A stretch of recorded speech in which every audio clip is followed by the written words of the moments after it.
Now look at this.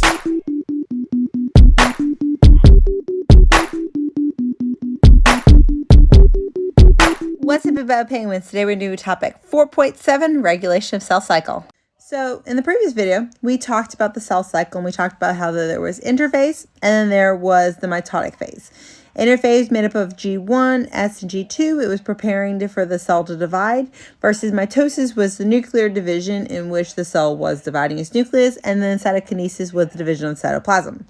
The first checkpoint is the G1 checkpoint. This checkpoint is going to determine, do I have enough nutrients? Should the cell divide? Does it need more cells? Is there a growth factor? Is there any damages with my DNA that would cause me to need a hold? All of this stuff. If it doesn't get past the G1 checkpoint, then it's going to go into this thing called G0, just the non-dividing state.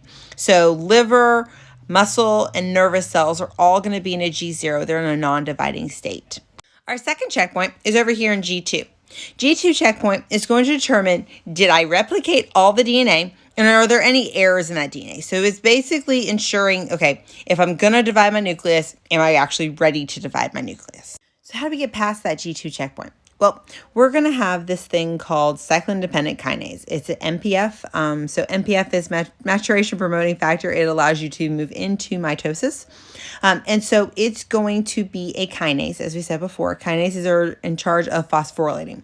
So our cyclin level is going to increase as we go through interphase. When it reaches an appropriate level, it's going to bind to the cyclin-dependent kinase, MPF, which is going to allow us to move into the mitotic phase. The M checkpoint is our last checkpoint that we see in the cell cycle.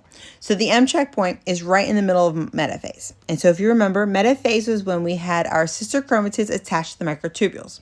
So I need to make sure that every single sister chromatid is attached to a microtubule.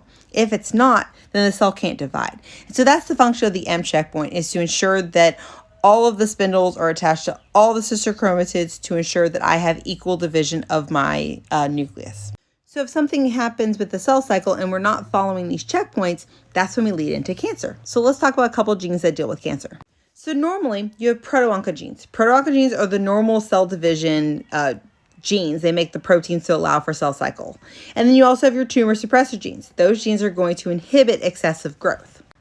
If a mutation happens in a proto-oncogene, making it an oncogene, that means that we're going to have normal cell division processes happening too much. And then if we have an error in our tumor suppressor gene, we're no longer able to stop excessive growth. So too much growth, not stopping it, leads to cancer. So RAS protein is an example of a oncogene, and P53 is an example of a tumor suppressor gene. Hope this was helpful. If you have pains, just says bye y'all.